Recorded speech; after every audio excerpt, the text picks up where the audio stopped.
और चलिए कोरोना से जुड़ी तमाम खबरों की शुरुआत करते हैं फटाफट अंदाज में।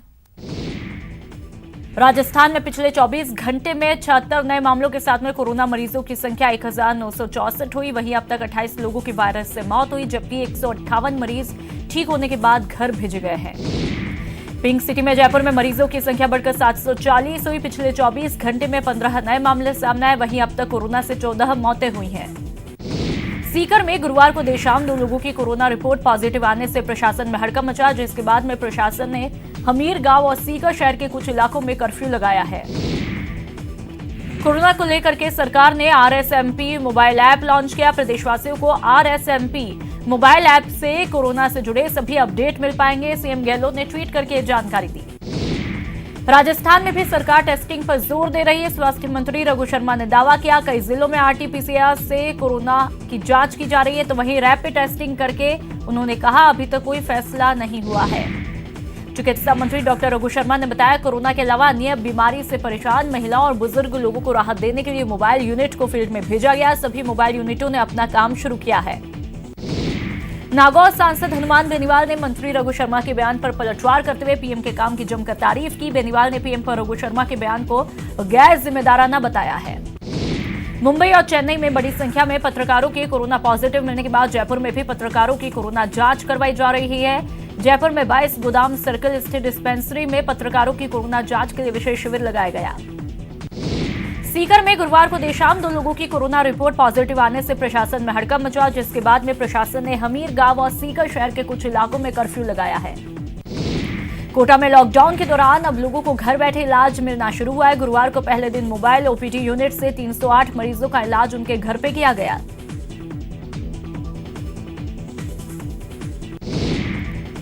कोरोना संक्रमण ने कोटा शहर को अपनी जद में लिया है। शहर में अब तक 116 कोरोना पॉजिटिव रोगी मिल चुके हैं। बुधवार को 2 मजदूर कोरोना पॉजिटिव पाए गए। इसके बाद सुकेत कस्बे और ग्रामीण क्षेत्रों के लोग दहशत में हैं।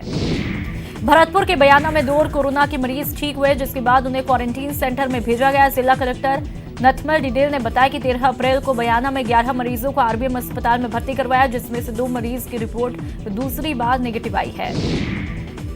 चूरू में 23वें दिन भी कर्फ्यू का खासा असर देखने को मिला। सड़कों पर बेवजह कोई भी घूमता दिखाई नहीं दिया। लेडी पुलिस पेट्रोलिंग टीम ने शहर में गश्त लगाकर मास्क पहनने और सार्वजनिक स्थानों पर नहीं थूकने की हिदायत दी। चूरू और सरदा शहर में जिला कलेक्टर संदेश नायक ने कर्फ्यू में ढील दी। नगरीय क्षेत्रों में अधिकृत सरस डेयरी बूथों को आगामी आदेशों तक खुला रखने के आदेश जारी किए। वहीं किराना दुकानदार भी डोर टू डोर विक्रय कर पाएंगे।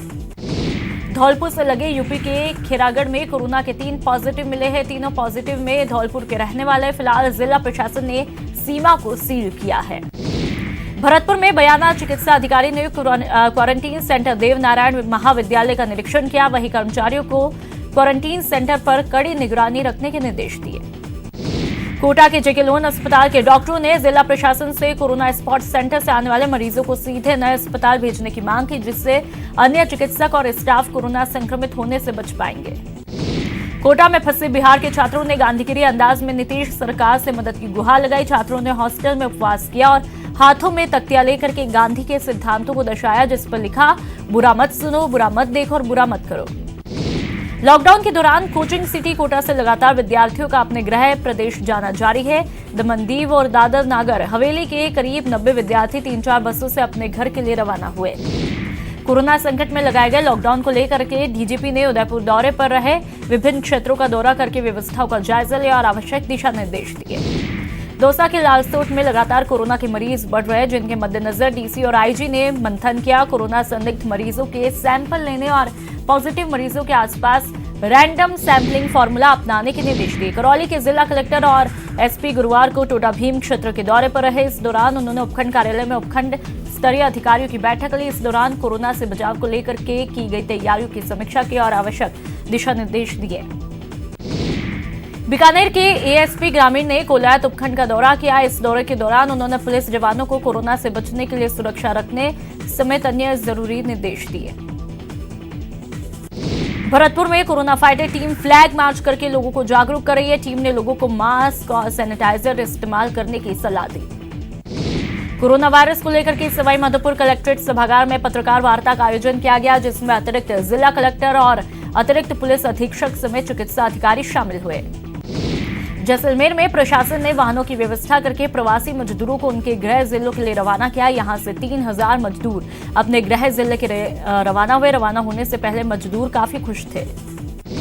सवाई माधोपुर में कोरोना वायरस के चलते लॉकडाउन है। इसी के चलते रमजान के पर्व को लेकर के मुस्लिम संप्रदाय के पदाधिकारियों ने लोगों से घर पर ही रहकर रमजान मनाने का आह्वान किया है।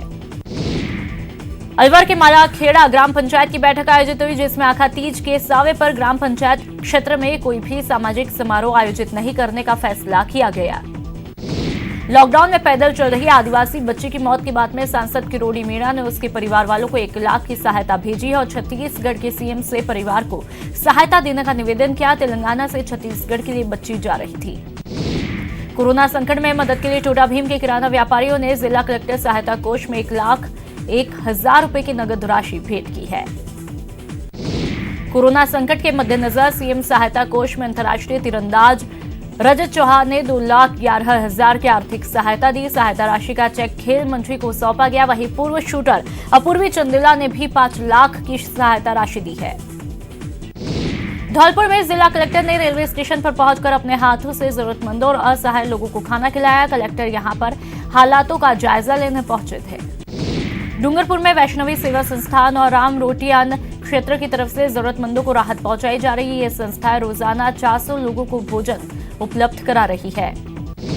प्रधानमंत्री कल्याण योजना के तहत बीकानेर से 2,160 मैट्रिक टन दाल राहत के तौर पर केरल में पहुंचाई जाएगी। जिला कलेक्टर कुमार पाल गौतम ने गाड़ी को हरी झंडी दिखा के रवाना किया।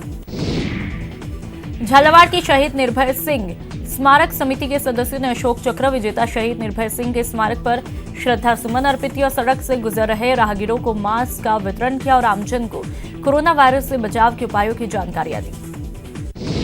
टोंक में बेजुबान परिंदों के लिए 100 से ज्यादा परिंदे बांधे जाने का अभियान चलाया, जिसका संयुक्त रूप से पीपुल फॉर एनिमल और दादू दयाल पर्यावरण संस्थान की तरफ से शुभारंभ किया गया है। चूरू कलेक्ट्रेट परिसर में पुजारी ने परिंदों के लिए घोंसले और परिंदे लगवाए। कलेक्टर नायक ने पुजारी के काम की सराहना की। जयपुर में कोरोना के कारण जानवर और पशु पक्षी भी परेशान हैं। ऐसे में पक्षियों के लिए 1000 परिंदे लगवाए जा रहे हैं। टोंक में सर्किट हाउस के सफाई कर्मी समेत 2 कर्मचारी कोरोना पॉजिटिव पाए गए, जिसके बाद में गुरुवार को नगर परिषद की तरफ से पूरे सर्किट हाउस परिसर में व्यापक स्तर पर सैनिटाइजेशन अभियान चलाया गया। बीकानेर में एक बच्चे ने कोरोना संकट में अपना योगदान दिया है। दिव्यांशु ने अपनी गुल्लक के सभी रुपए मुख्यमंत्री सहायता कोष में दिए। बच्चे दिव्यांशु पुरोहित ने 2100 रुपए जिला कलेक्टर को सौंपे। राजसमंद के काकरोली के चौपाटी और बस स्टैंड पर जागरूकता को लेकर के रंगोली बनाई गई, जिसमें कोरोना संक्रमण से बचाव के तरीके और सामाजिक दूरी के लिए घरों में बने रहने के संदेश दिए। धौलपुर के कोतवाली थाना क्षेत्र के विभिन्न गांवों में जागरूकता अभियान चलाया गया। वहीं पुलिस ने ग्रामीणों को लॉकडाउन की जानकारी देते हुए सोशल डिस्टेंसिंग का संदेश दिया। सवाई माधोपुर में परशुराम जयंती पर ब्राह्मण समाज की तरफ से अभी से विभिन्न प्रतियोगिताएं आयोजित की जा रही है। कोरोना वायरस के चलते लॉकडाउन के दौरान ऑनलाइन चित्रकला प्रतियोगिता का आयोजन किया गया। लॉकडाउन के चलते कई लोग इस खाली समय में कई अनूठे कार्य कर रहे। श्री माधोपुर कस्बे के वार्ड नंबर 8 के रहने वाले राजेंद्र कच्छावा ने 5 फुट 11 इंच की लंबी जूती बनाई। इस बड़ी जूती को राजेंद्र रिकॉर्ड बुक के लिए भेजना चाहते हैं। कोटा के मशहूर सुफियाना कव्वाल फुर्जर रहमान ने कोरोना संक्रमण के दौरान लोगों से कव्वाली के जरिए घरों में रहने की अपील की। भरतपुर में झोला छाप डॉक्टर के खिलाफ जिला प्रशासन एक्शन में है। यहां अवैध रूप से चल रहे अस्पताल को सीज किया और कई फर्जी डॉक्टर को गिरफ्तार किया है। कोटा पुलिस ने 20 लोगों को गिरफ्तार किया। इन सभी पर मास्क नहीं पहनने, धूम्रपान और लॉकडाउन का उल्लंघन करने का आरोप है। वहीं 52 वाहन चालकों के खिलाफ कार्रवाई की। कोटा के केवल नगर गांव में सोशल डिस्टेंसिंग की धज्जियां उड़ाते हुए दिखाई दिए। गांव में जैसे ही राशन की गाड़ियां पहुंची, लोग जमा हुए और किसी भी तरह का मास्क भी नहीं पहना था। अजमेर के जेएलएन अस्पताल में आइसोलेट एक परिवार के 4 सदस्यों ने भागने की कोशिश की। इस दौरान उन्होंने ड्यूटी पर तैनात स्टाफ और महिला पुलिसकर्मियों से बदसलूकी करने लगी। बाद में उन्हें समझाइश करके वापस वार्ड में शिफ्ट किया गया। भरतपुर के खो इलाके में लेने देने के मामले में एक ही परिवार के 2 गुटों में हिंसक झड़प हुई, जिसमें दोनों गुट के 4 लोग घायल हुए। इनमें एक की हालत गंभीर है, जिसे भरतपुर रेफर किया गया। बाकी 3 रेफरल अस्पताल में भर्ती हैं। अलवर के मालाखेड़ा में लॉकडाउन के दौरान कपड़े की दुकान गांधी चौक में खुली थी। सूचना मिलने पर पुलिस मौके पर पहुंची और दुकान को सीज किया गया।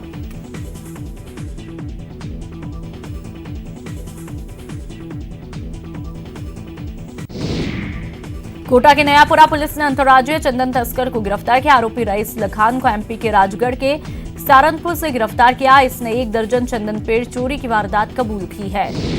कोटा के रंगपुर रोड किनारे आग लगने से हड़कंप मचा। इस दौरान दर्जन भर गाय भी झुलसी, जिनका इलाज जारी है।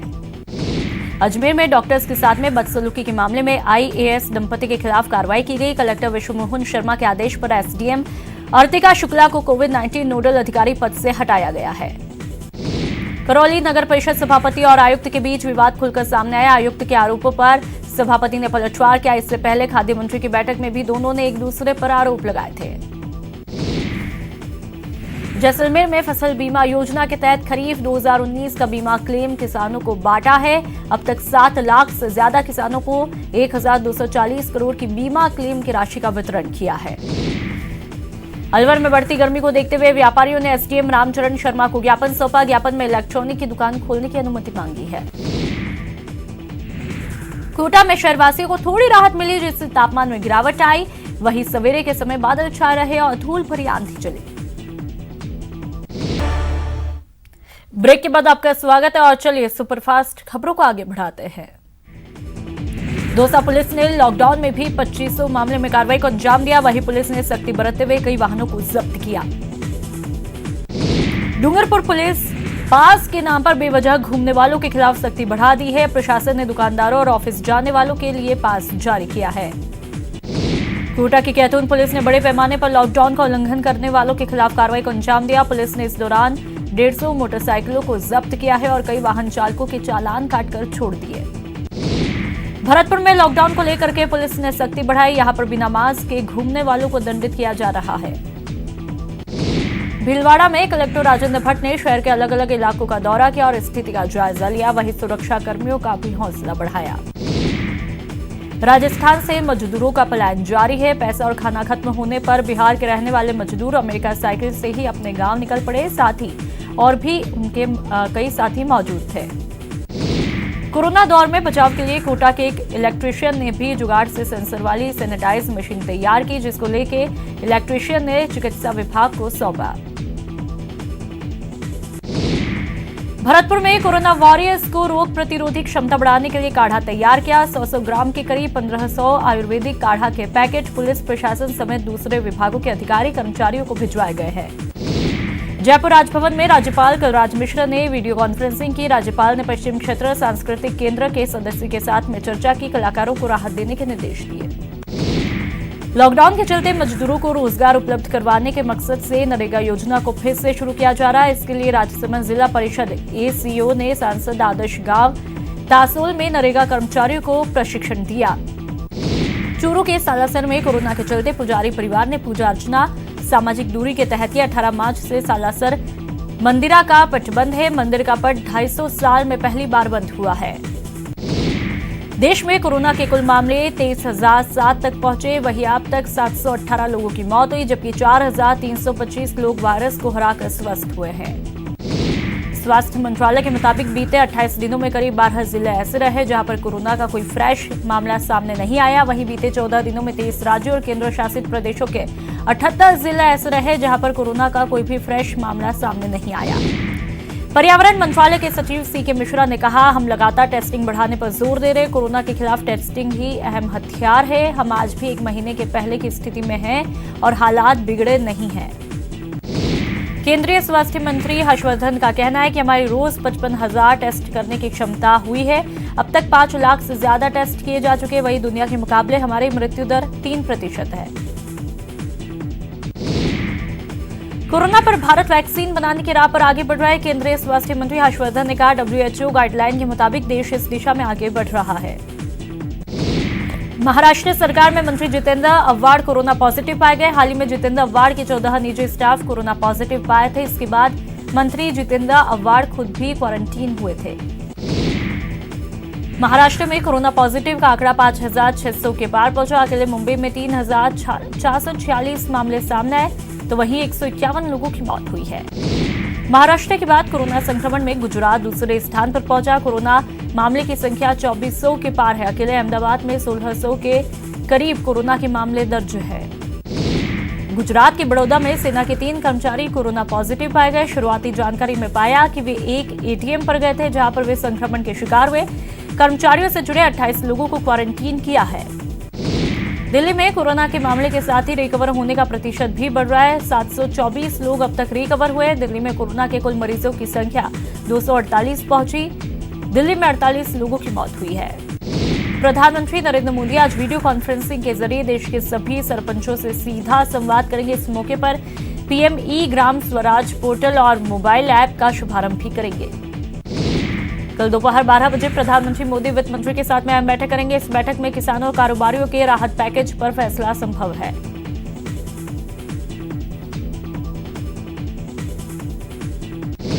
कोरोना संकट के बीच पीएम नरेंद्र मोदी पर देश का भरोसा बढ़ा। एक सर्वे के मुताबिक 93% देशवासियों को भरोसा है कि मोदी सरकार कोरोना संकट को असरदार तरीके से निपट रही है।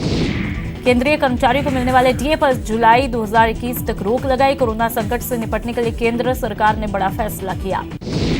सोनिया गांधी ने सीडब्ल्यूसी की मीटिंग में मोदी सरकार की कोरोना रणनीति पर सवाल उठाए। सोनिया ने पीपीई किट की कमी और खराब गुणवत्ता वाली टेस्टिंग किट का मुद्दा उठाया। सीएम अशोक गहलोत ने सीडब्ल्यूसी की बैठक के दौरान सोनिया गांधी को प्रदेश के मौजूदा हालात की जानकारी दी। मुख्यमंत्री ने कोरोना रोकथाम, लॉकडाउन की पालना सहित गरीबों और जरूरतमंदों को राशन वितरण की जानकारियां दी। पाली में प्रधानमंत्री मोदी ने देसूरी के पूर्व विधायक अचलाराम मेघवाल को फोन किया और पाली में कोरोना को लेकर के जानकारी ली। बता दें कि देश के विभिन्न क्षेत्रों के हालातों के बारे में जानकारी वरिष्ठ नागरिकों से फोन पर ले रहे हैं। पीएम मोदी ने सिरोही में निवास करने वाली राजस्थान विधानसभा के पूर्व उपाध्यक्ष तारा भंडारी से फोन पर बात की और गोडवाड़ क्षेत्र और उनके परिवार की कुशलता पूछी।